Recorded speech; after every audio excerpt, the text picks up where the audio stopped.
they became better in the team coordination, but that's like that applies to literally every other LCS team as well, because they already had like really good laners. I think we have bigger champion pool than they do, and we are also better at adapting. We usually struggle in best of ones, we tend to just lose a bit of concentration or something. But in best of fives, I think we have the edge over GMB.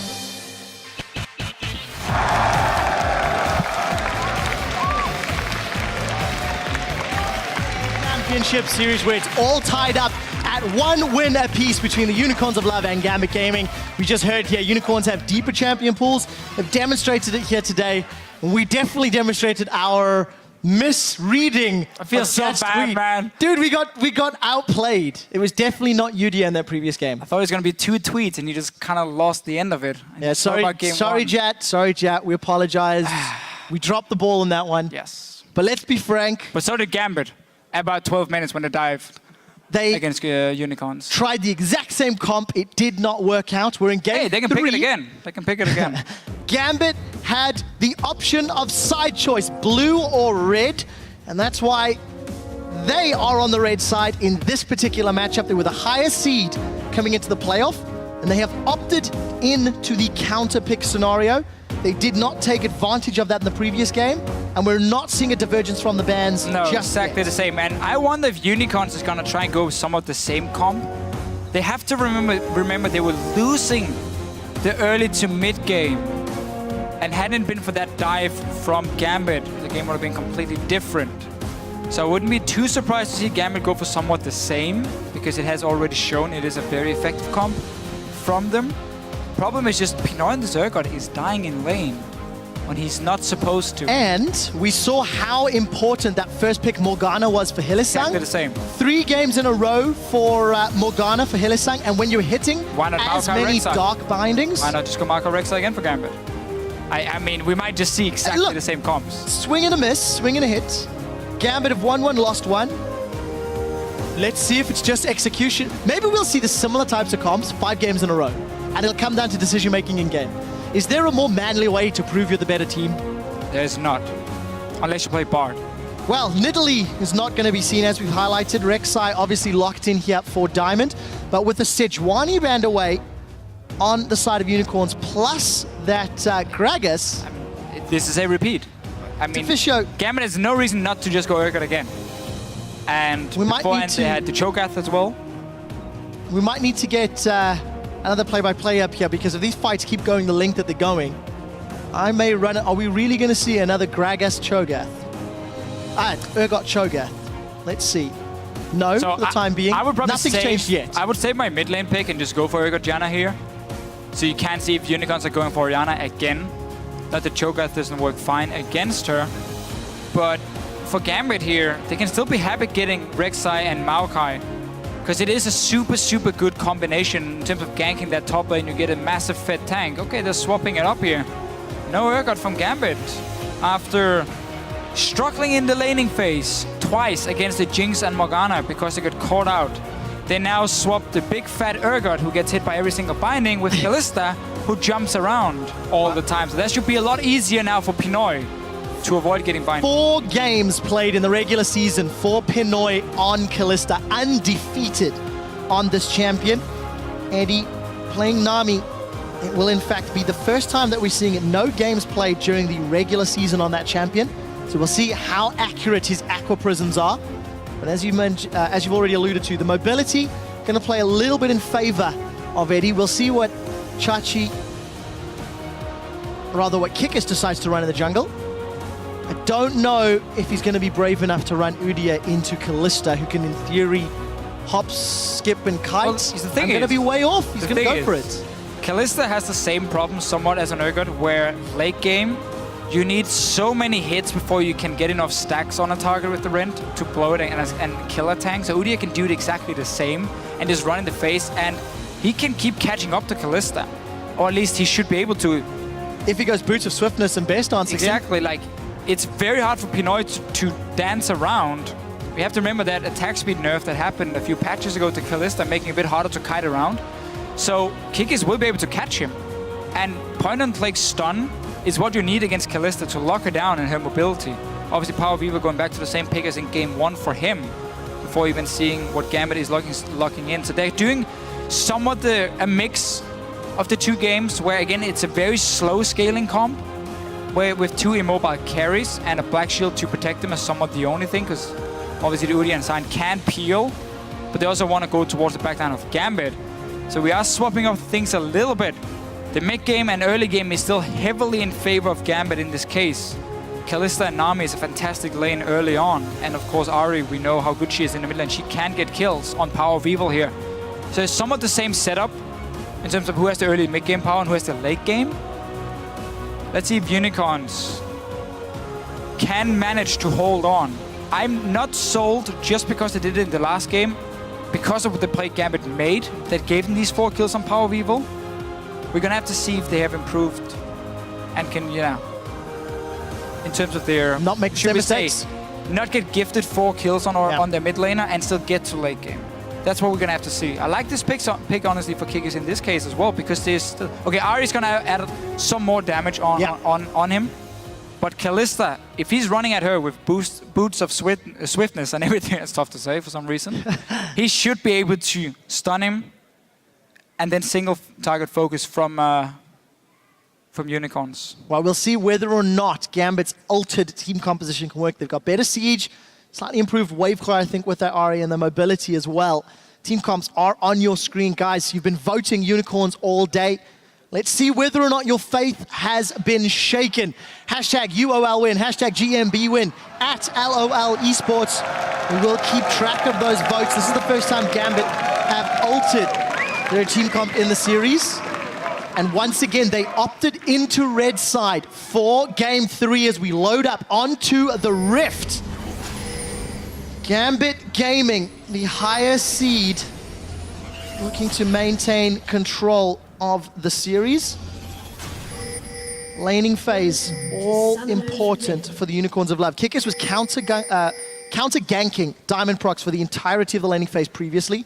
We should expect more of the same. We have to remember that level 2 gank as well from him. He did red buff and then he went straight to the bottom lane, flashed onto Pinoy and killed him with Vardax and Hylissang. Gambit once again looking to invade at level 1, get then these wards to try and spot where Unicorns are sending their laners. You can be more than happy doing standard lanes again for Gambit. Kalista and Nami, super strong, especially if you win the race for level 2. Your all-in potential is fantastic on an immobile carry like Jinx. Small adaptation for the Unicorns of Love this game. Group themselves up to mirror the invade from Gambit. Get their own vision down. Let's see if they make any changes to their laning setup as it stands. In the 2 previous games, we've had head-to-heads, but as you've already touched on, Deficio, Hylissang and Vardax seem to set their sights in this top lane. Can't really blame him for that one. This is tricky matchup, and Sion obviously does really well in a lane swap. He gets the level 2 from the camp, and he can sit and farm with his E still from range in the swaps. So we will have no information for Gambit to really spot what's going on. They have a ward between the towers, but they obviously haven't seen anything. So they should expect now it's going to be a swap. And look at this. Very early on, they group the minions together so they can do crooks as well. Don't have to do Grump and not get a freeze. Let's see if they manage to line them up correctly to all hit the first minion. Beautiful setup. So you get the freeze with this, because now obviously your first minion here is going to die a lot faster than the first minion from the Unicorns, and you got the crooks. Normally what happens is you do like Grump, you get to the lane extremely late, and then you don't get a freeze and you have to build up the wave and go potentially and dive the enemy top lane if he shows up with Gambit here. Smart adaptation. Very well thought out. Flash bubble forces the flash from Power of Evil. That's going to be so important for Betsy to grab control of the middle lane. And for the first time in 3 games, we should see some action, considering Betsy's got a relatively advantageous matchup before 6. And then once Power of Evil can start summoners from Power of Evil even used the Ghost. Clearly a little bit of panic when suddenly a Nami at level 1 flashes in with the bubble. So really nice start from the bottom lane of Gambit. Now we need to see what they can do with Sign already showing. It's going to be the flash bear slap again. A lot of people behind him. Bear slap is up, the slow lands, manages to get the Charm of Morgana. We do see the ignite, but here comes Diamond to counter gank Unicorns of Love. Kickers, 100 HP, but trying to get away. We do see those auto attacks onto Diamond. In reply, Unicorns did the best they could to get something back, and they trade summoners across the board. Credit to Betsy here for staying on the bottom side of the map. When you have these lane swaps again, you rotate the map around, so he knew they were going to be on the top side, stayed there, had Diamond as well come in and help him. And meanwhile, while we've talked so much about what Gambit did on the bottom lane, the mid lane ganks, top lane, I don't think there was a freeze from the Unicorns. At least they haven't done anything to stop Capuchan. Look at the damage here from Gambit. But up in the top lane here, because Hylissang was roaming and jungling, Capuchan got a lot of farm in the lane. Will also be able to survive here. 10 CS, free farming or getting XP at least. So great start for him. Just because Hylissang was running around on the map, he went straight top lane just to one-on-one the Jinx. So a lot of pressure on both of these top laners. Chachi got caught by the bubble, bursted down from Pinoy. Cabochard gets caught by the binding, gets chunked out from Fardags, even on CS relatively. No utility summoners or mobility summoners there from Power People in the mid lane, but nor is there anything for Betsy, so that sort of evens out the level of aggression. Yeah, but Gambit also gave blue buff over to Cabochard to make him strong in this lane. He has no teleport now, so he does get hurt a little bit from the gank, I guess we can call it, from Hylissang. But he's been able to farm pretty well. Now this is a massive wave pushing in, and there's no threat on Visicacci because Diamond and Cabochard are obviously on the top side of the map, or at least they know Cabochard is there, so they're not going to dive on the Cyan. He's going to get all this farm, especially because Kick is here helping as well. Well, Kikis and Chachi going to defend this tower. Eddie is going to land another bubble as Pinoy is going to keep bursting out. Kikis, that's a lot of damage from 6 or 7 Ren stacks. Pinoy, once that decimating smash is used, realize there's not a whole lot more threat from Visicacci. And of course he had his summoners available, continues to play aggressively. 34 CS, Pinoy and Edward just shoving this wave in again and again, trying to keep Chachi on the defensive. Yeah, they did manage to at least deny him some of the farm. He got all the XP, but he had to share it with another nice bubble. trading. He's in trouble. Ignite is burning away. He's down. Visicacci 6 HP, one more tick. Edward is landing Aqua Prison after Aqua Prison. And all of the aggression pays off for the first blood on the fish. Yeah, such a nice start from this bottom lane here. We criticized the 2-on-2 laning from Gambit beforehand because they got caught by Hylissang and his bindings. But this time around, the lane swap. First a trick where they get the freeze and a jungle camp. And now with this kill here, super nice setup because meanwhile, Cabochard is still just sitting in the top lane farming for himself. He had the blue buff. He got in the lane one-on-one super early. He's level 5. Same level as Vardak, so there's no zoning potential unless it's 2 guys from Unicorns of Love being there. And that's also why they swap it back, despite not even getting a BF sword on Jinx. This is really bad timing now for Unicorns. Because if you look here at Pinoy, with that assist at least, he managed to get a BF sword, so he's going to be so much stronger in the 2-on-2 lane. And the same can be said for Chachi up here, just farming on his own. Obviously not going to be able to kill Visicacci on this Maokai, or with the Maokai. But really, really good start in the lane swap from Gambit. So let's see if they can keep it up. Gambit in all 3 games have done well in the early stages.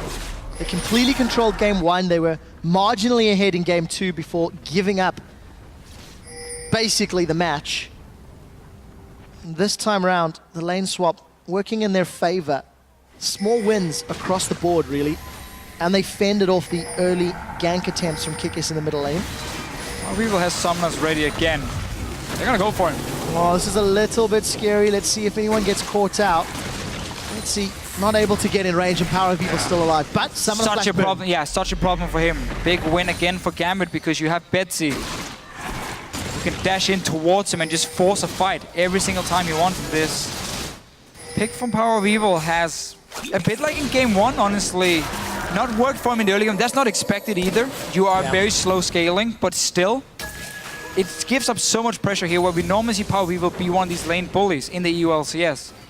He's gone for the late game carries, all 3 games. Well, adjusting maybe their play style. This is the Unicorns of Love to try get themselves closer to a semi-final position. modifying their team comps. You know, they ran this style of comp once before, and we did see on the first back, Power of Evil got himself that tier plus boots. Try dodge around those charms. With blue buff, he'll be stacking that up as quickly as possible. We did see Betsy grab himself a ward. Needs the large rod. Chilling smite for Kickers, Stalkers. Challenging smite for Diamond. Yeah, seems like Luden's Echo rush here from Betsy. It's gonna give him an insane amount of burst in the early game. You got that BF Sword completed on Kalista as well for Pinoy. So both the carries are doing really well. And obviously, should obviously mean that Gambit, when it comes to the first few fights, if they want to set up a dragon, they're going to be so much stronger than the Unicorns, and they have to go for them because it's not an easy way, but it's a great way of forcing a slow scaling comp to go into some bad team fights when you have 4 dragons. You force the 5th one, even potentially the 3rd one. Chachi just holding back the lane here, but you got to aim for these early dragons if you are Gambit.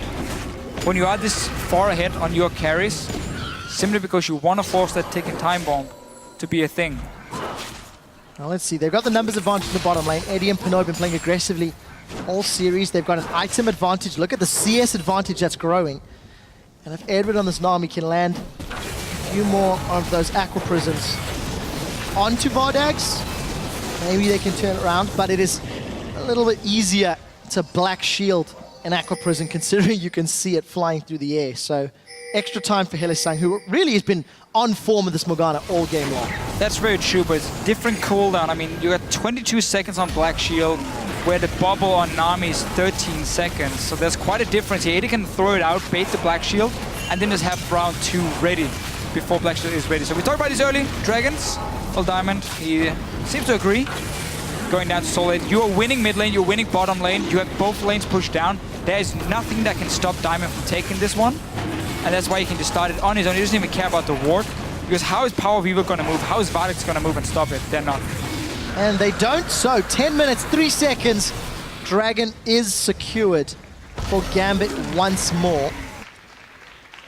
And sort of the leading man in both of these team comps has been the junglers. Diamond from game 1, snowballing Kabashard ahead. Kickers grabbing control with that Udyr frontline. Yes, Power of Evil was the shining star, the lead singer, if you will. But Kickers' Udyr allowed so much of that work to happen. Let's see if any of these Aqua Prism trades does connect onto Vardags. Black Shield traded. Edward, with tidal wave available, is going to throw it out. Going to go very aggressive. Vardags going to get slowed. Pinoy does get caught by the Dark Binding and unable to secure the kill, but that is a lot of presence and pressure and a big minion wave that is potentially going to be denied. Another good Black Shield from Hylissang here. Completely wasted it before, honestly. Let's see what happens top. As a gang onto Kabashard. He has flash ready, but there's a lot of CC. Wow. That was a nice dodge with the W. Got away from the decimating smash, Still but he down. cannot get away from the onslaught. And the Lumberjack Scion takes that Combos with the man Bear Pig to chop down the oak tree. Probably may have something to say about that. We'll have to see whether or not Vizichach and Kickers can keep it up. This time around, Diamond not in place to counter gank. And Kickers, in fact, with a nice positive gank, where he was so focused on counter ganking in game 1. Power of Evil gets caught by the dash charm. And that was just all too easy from Betsy. I don't think Flash was available. Looks like it's just going to come off cooldown in a moment or two. That was a flash blown earlier from the Diamond gang. He's putting all his focus on this mid lane, and why not? You have such an easy matchup where you can get these kills. That's why dashing in. Flash was used from Betsy, but it's worth it because you got tower, and also you can go back and finish that Luden's Echo if you want it as a first item for him with the large rod. So he's gonna be so farmed on this Ahri. Deficio, you were praising Gambit's early game, and yes, their comp does sort of become active sooner, but look at the CS differences in the mid lane. Betsy in a favorable matchup, plus obviously the early gank working in his favor. Pinoy working wonders with Edward in the lane swap to get an early item lead and continuing to punish Vardags. Gambit with a pretty clear game plan, losing the public sentiment, but they do currently have the lead. They just can't afford to make the same mistakes they did from the previous game. All right, the weird-looking champion going towards the top lane. Just managed to clear a ward, nothing else for him. Still, Kickers, he's been farming really well. It's what you do. I mean, you're always gonna win farm, nearly always. on Udia here because you're just so healthy and you have so much AoE clear. Just for people wondering, he's maxing his Phoenix stance, of course, and now even on Callista, Pinoy gets caught. He is going to bring Fate's Call out. The bubble doesn't connect, but it's not needed. Vardax gets the kill, gets excited, and he's going to get Edward. Pinoy, look, all praise to Hylissang. He is connecting over and over, but Pinoy had flash. Now Diamond is gonna find Vizicachi. Here comes Caboshot. The counter gank from definitely not Udia. Caboshot is gonna twist and advance in. Vengeful Maelstrom still ticking, and Kikis will scare them away. As Betsy is sniffing around mid lane. Flashes used from Power of Evil in exchange for that Spirit Rush. But yeah, go back again. Pinoy cannot afford to get caught by those Dark Bindings, especially at the tower with Flash. And it's funny because back in week 9, the last week here in the UOL CS, Gambit had the same problem against the Unicorns. This time around it was Eddie dying in the 2v2 lane. And 3 games in a row now, Pinoy's being caught, giving up kills. In a lane matchup, he's winning. Anyhow, let's see what happens here at the blue buff. TP's coming in from Caboshot. Betsy has no ulti, remember, he just used it before. The snipe comes in, it was Hylissang plus Kikis that gets a kill credit. Remember, without that Spirit Rush, Betsy's threat is so much lower. He charms Vizicachi, got Luden's Echo proc bouncing across the board, but it's not going to be enough to save Caboshot. 2 quick kills, and Gambit are punished for being caught in enemy territory. It's game 2 all over again. Much like game 2, again here, Gambit feel like they have to go for a fight despite not having ulti on your Ahri in the mid lane. You didn't have to invade on that blue buff. You're not really gaining a whole lot by doing it, other than it being an extremely risky call. Hylissang had roamed from base up there to join his team, and once again, the Unicorns, despite falling behind early, they punish Gambit for making mistakes. And that's 5 kills. 2 of them on Vardax. Earliest Infinity Edge of the series, 15 minutes played. Jinx in all 3 games. Still behind in CS to Pinoy. And obviously been involved in some of those fights. And Gambit... He's been behind in every game, but he's been getting kills in every game. So it almost doesn't even matter for him. And now Gambit is gonna... They're still in a fine spot in terms of, you know, hitting the mid game. You got Luden's Echo on Ahri, so she can one-shot nearly everything on the side of Unicorns of Love. But you're making it a lot harder for yourself. Dragon is spawning in 30 seconds. Gambit has to secure this one to keep going towards these 5 or the 5 dragons and force Unicorns into some fights before potentially they are ready. It's what they did in game 1 that works so well.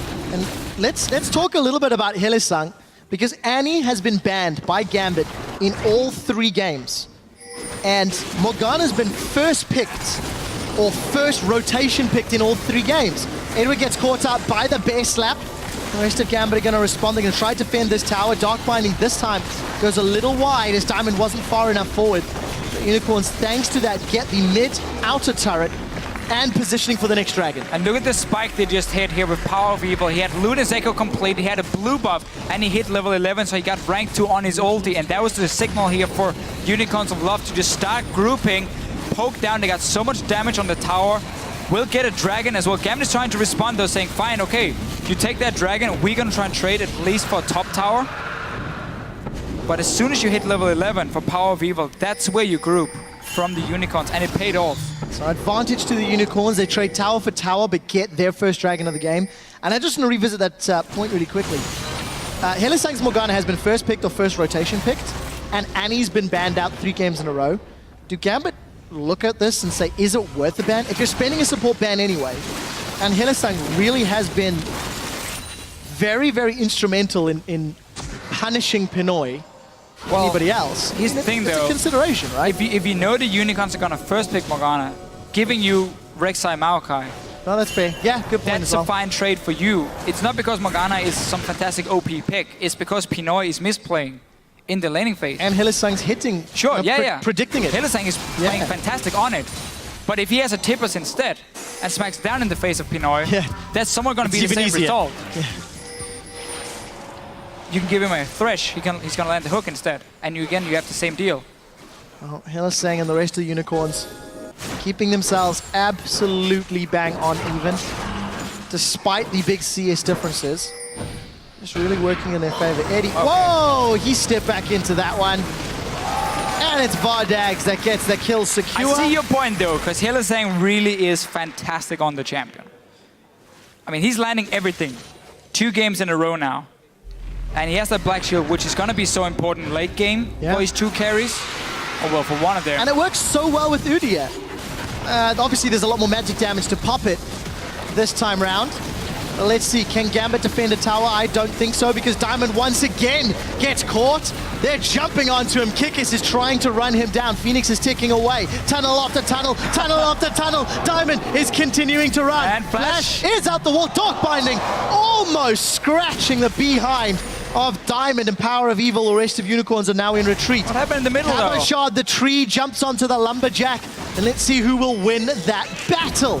We did see Vardags was caught out, as now Kikis, he's found himself a fish. Charm connects onto Hylissang, and that Black Shield's not going to help. My word, there is action everywhere.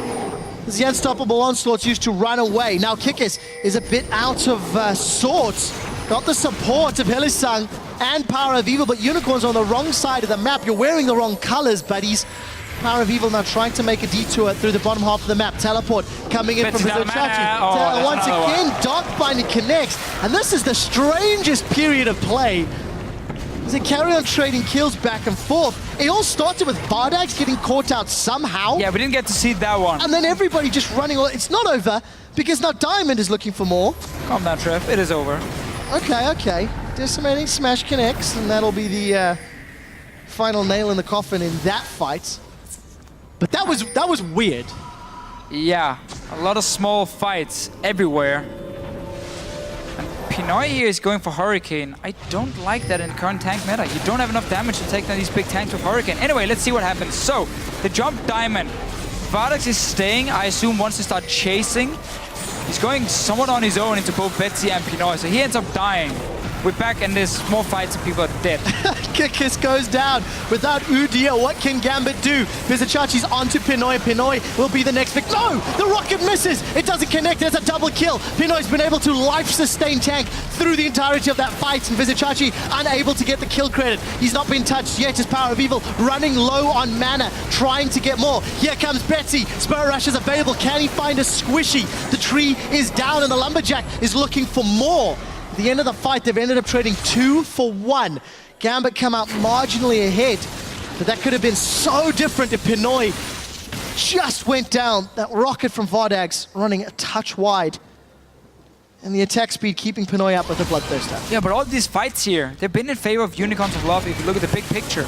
Because with 20 minutes in, they have a fantastic late game setup, and they're heading gold. They're 1-1 in terms of dragons, so they don't have to worry about the 5th dragon coming up anytime soon. And you're getting extremely tanky on both your jungler and your top laner. You're against a Kalista who's now gone Hurricane, so there's no crit to take down any of your big tanks. There's not enough single target damage from Pinoy late game to do anything against Vizochachi and Kikis. So Gambit really has to make plays, and they're trying to, but they're not getting the right ones, because it looks like this crazy game trades even nearly every time, or Unicorns of Love manage to punish Gambit and then get ahead in gold with a comp that's not supposed to get ahead in gold this early on.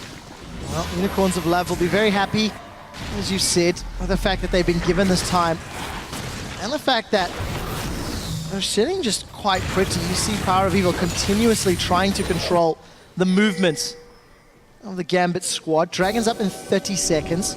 Unicorns got the previous one uncontested as Gambit lost in mid-tower. But look at the positioning from Gambit. They don't want to give this one up. Teleport's available for Cabashot. Yeah. And he might be waiting to TP in. It's a good play from Gambit. When you have the Ahri in the mid game here, you want to force these comps to come in and basically blindly walk into a river. And then you stand in one of these bushes here from Betsy, you land that charm, and you one-shot a target and you get that dragon. So that's why they're moving in early to start setting up the vision control. Unicorns have to do the same, because you run 2 immobile carries that cannot risk getting flanked. So you need to be able to see where Gambit is coming from at all times if you ever want to start an objective. And this time here, they have the wards placed now from the Unicorns. They cleared quite a lot. They see Gambit walking down the choke point here, so they know where Betsy is, and they know that carries are safe.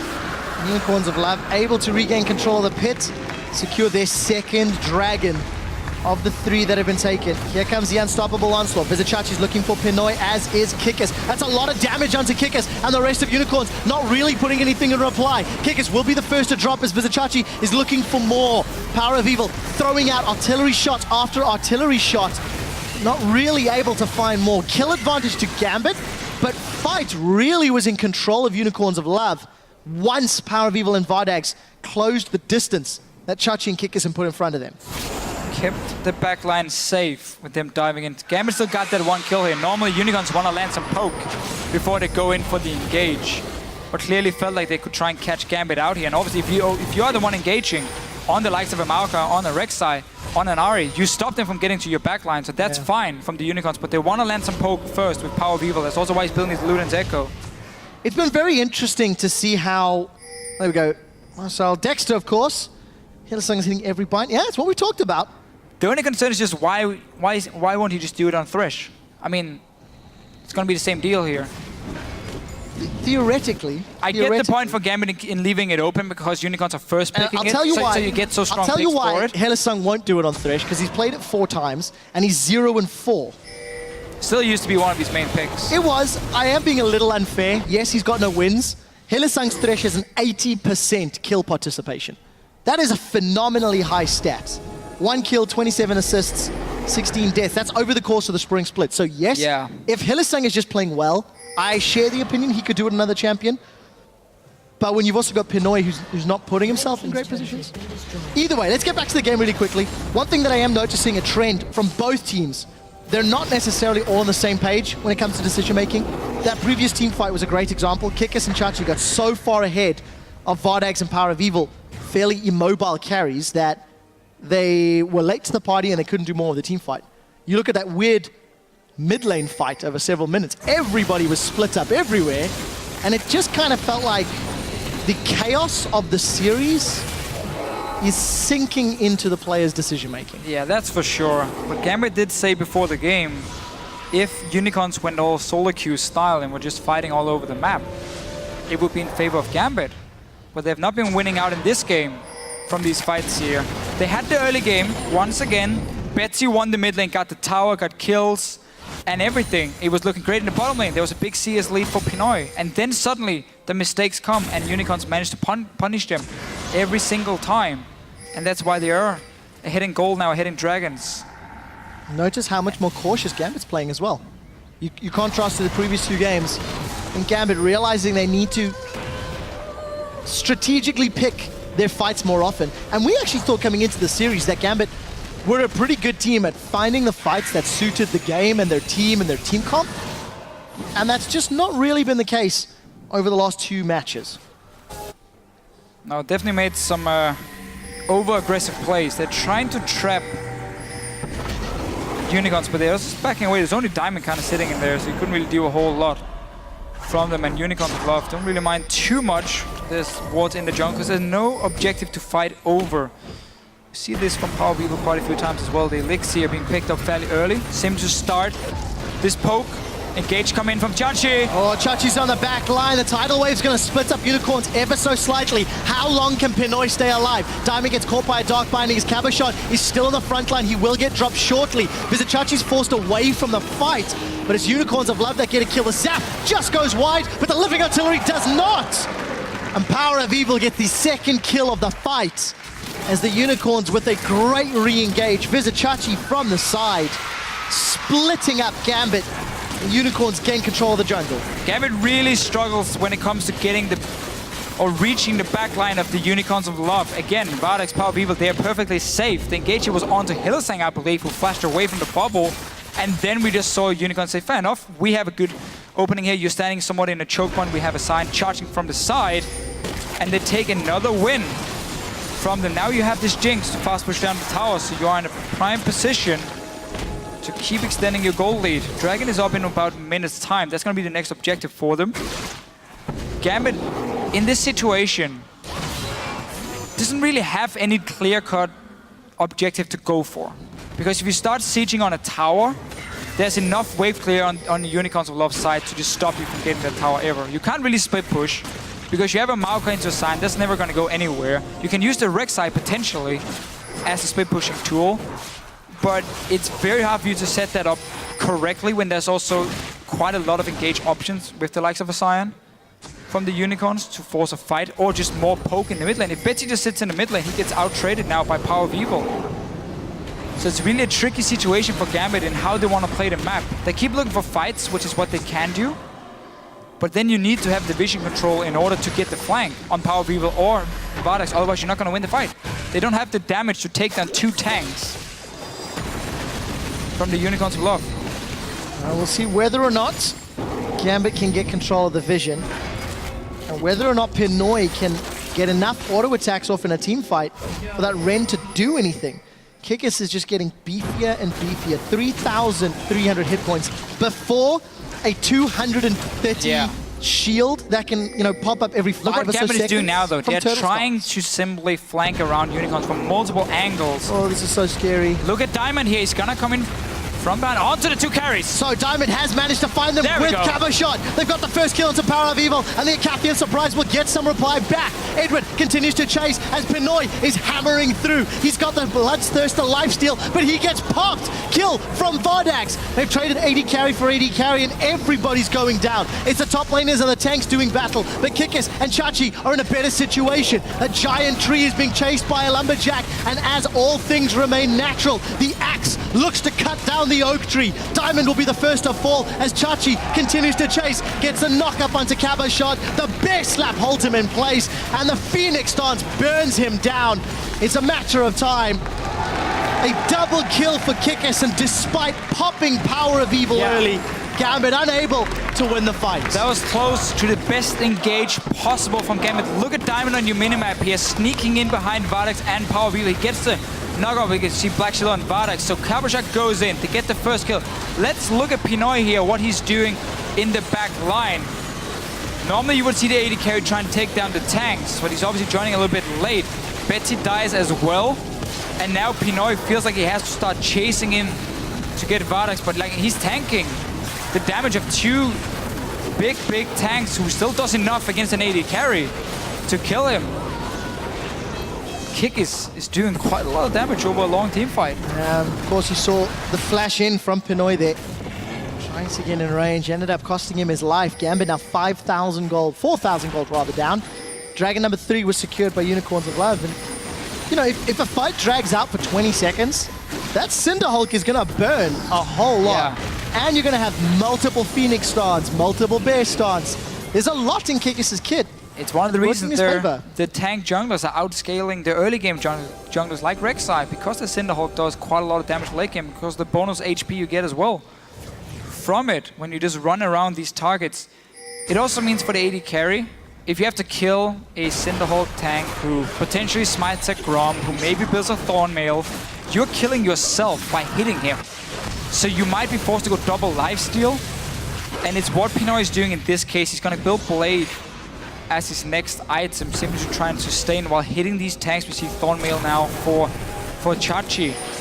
The problem is you're still not running any crit, which Kalista is one of the champs who doesn't necessarily need it, because you have your Ren stacks, but you need so many on a tank for it to do anything. You're just simply not made to kill them. And when you got that Hurricane as well, it's not going to do anything to them. Your single target damage is too low.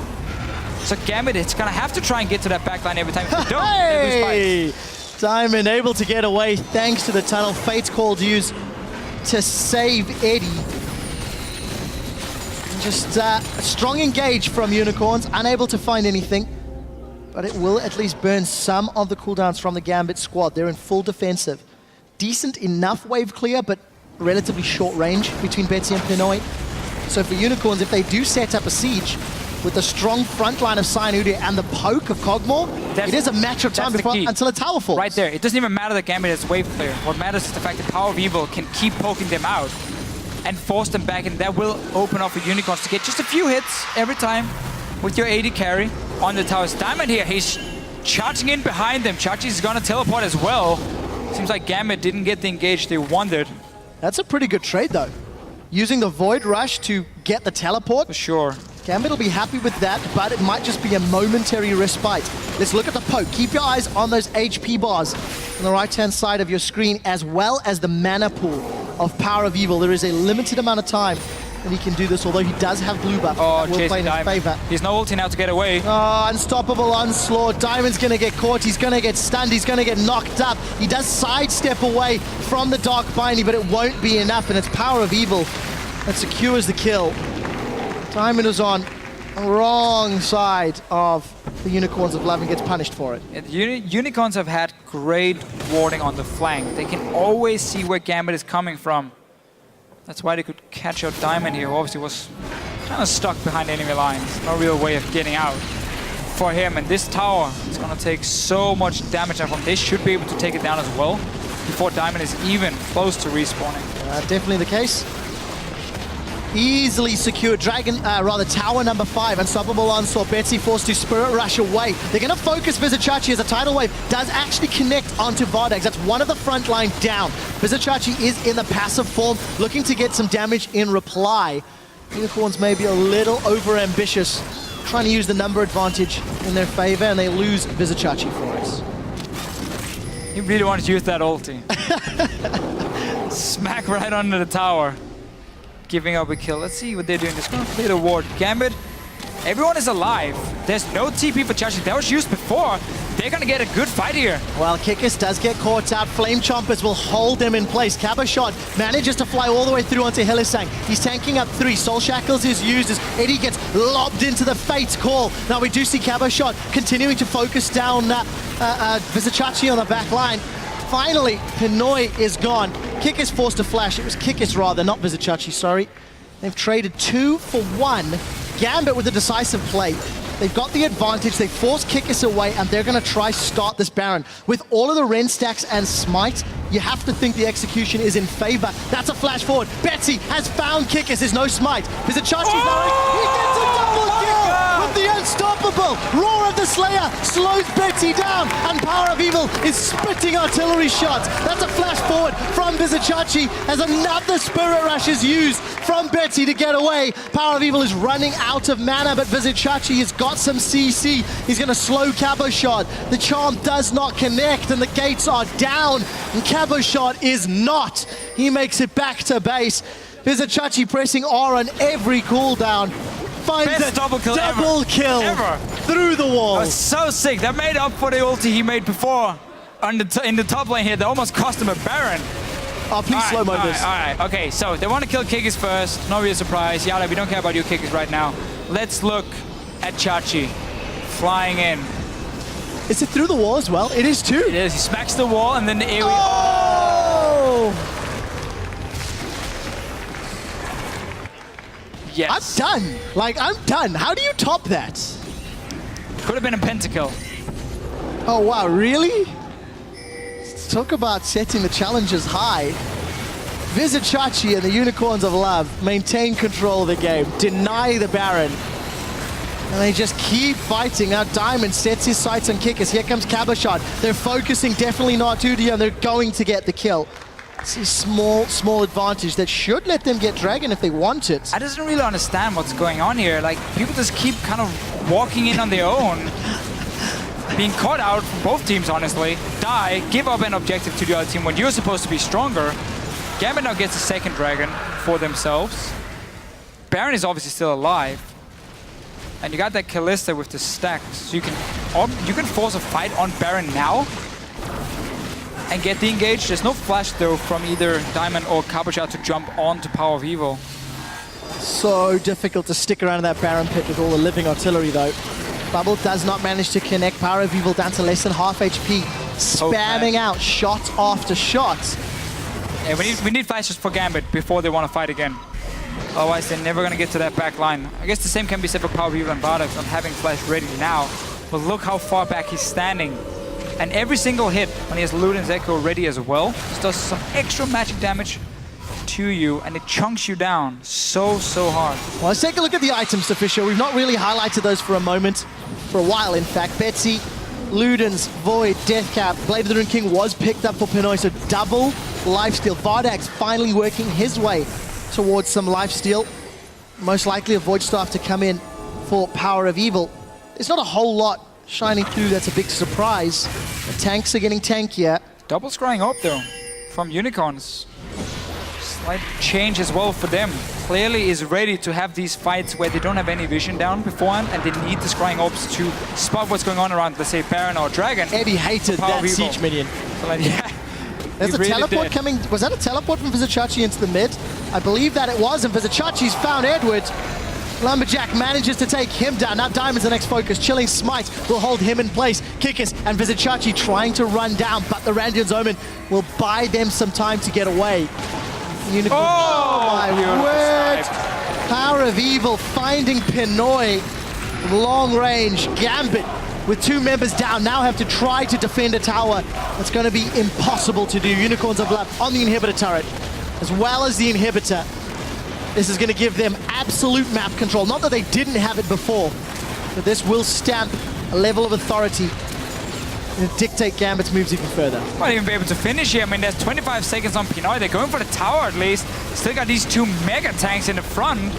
Looks like we're in for a dramatic finish. Eddie's been able to survive, revive rather, 15 seconds before Pinoy can set up. Living artillery after living artillery after living artillery, and Power of Evil gets another kill. 6-2-7 in the back line. Eddie, Cabochon, and Diamond, you cannot defend your base long enough. The rest of Unicorns of Love at 39 minutes take down the Nexus and go 2-1 in this best of 5.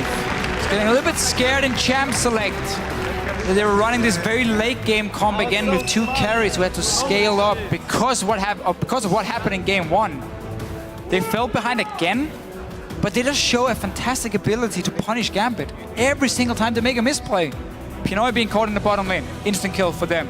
In the mid lane, we had a few fights going left and right.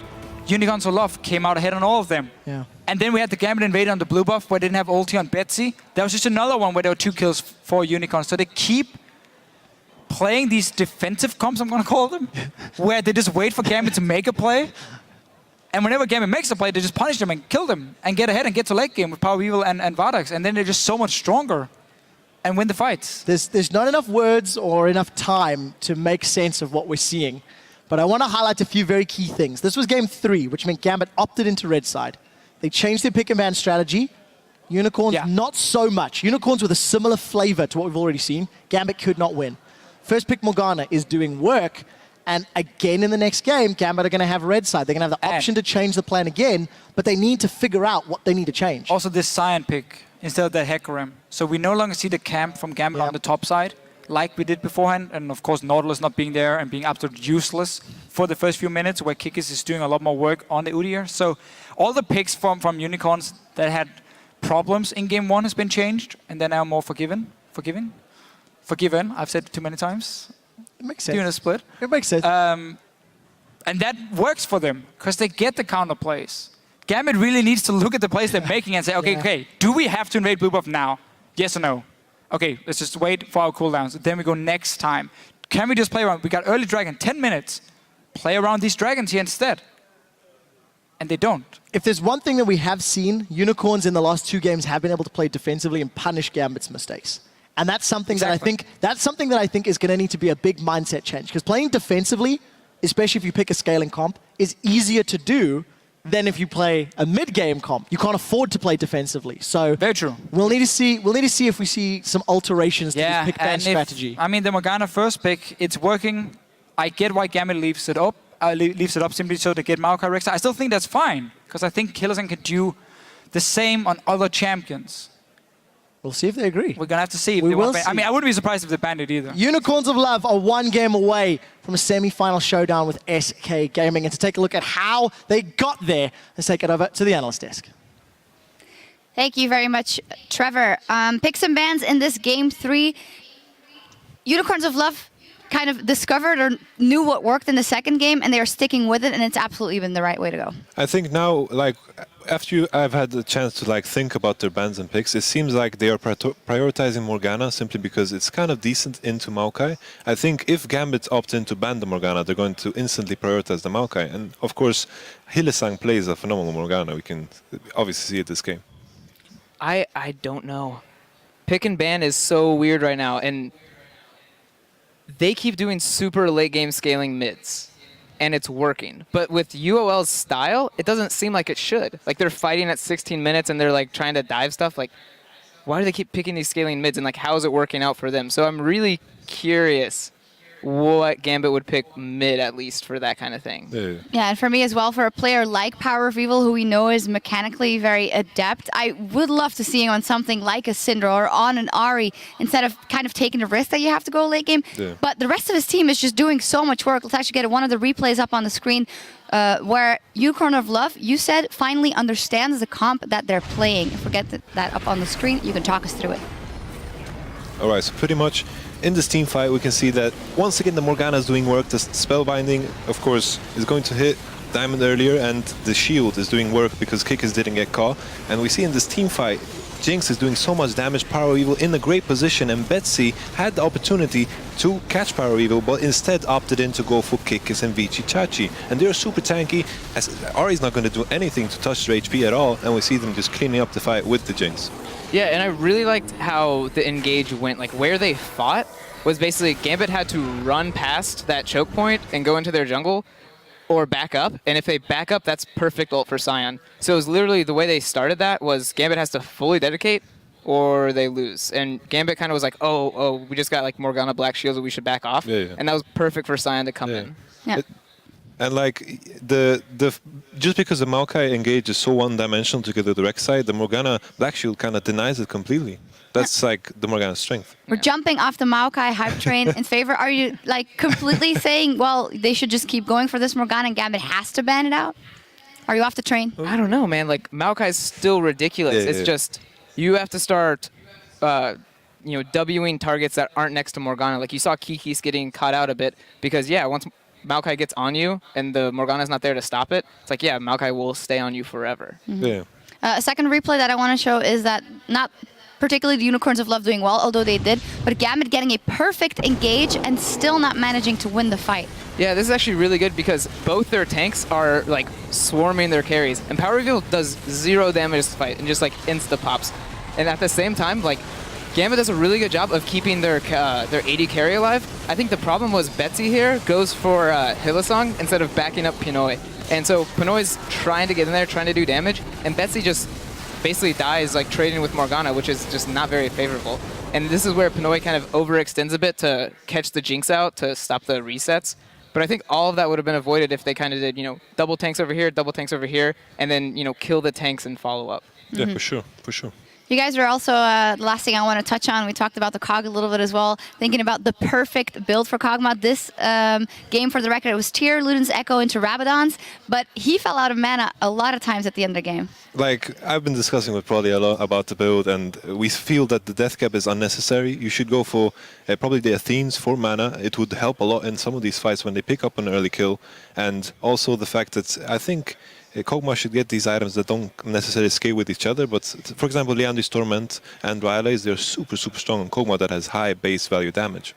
And also, Luden's Echo is like, a pin item. It has 0.15 AP ratio. It's not very high, so the pin from Boots and pin from Haunting Guys would help his base damage on his R and the Luden's Echo. And I think that's Kog'Maw's strength, is his Luden's Echo proc on his R. So I think just, catering towards that would be a lot better. All right, we'll keep a close eye on the build if Power of Evil decides to go for it again. But with these 3 games down, let's check in with you guys at home, because earlier we wanted to know which team do you think will best adapt their strategy to a best of 5 and why. And here's what you had to say. Your first tweet is from @KinkyTurtles. My favorite turtles. H2K will do the best at adapting to best of 5 series.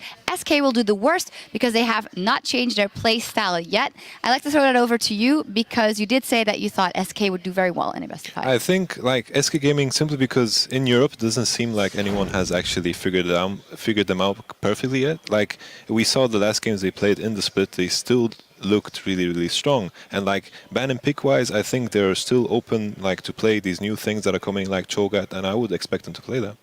I don't know if SK needs to really adapt. Like, sure, everyone knows what they're going to do. They're going to push all 3 lanes, and they're going to pick these 3 AD carries, but just because you know what they're going to do doesn't mean there's like a counter to it. They don't need to necessarily adapt if what they do is always working. Yeah, exactly.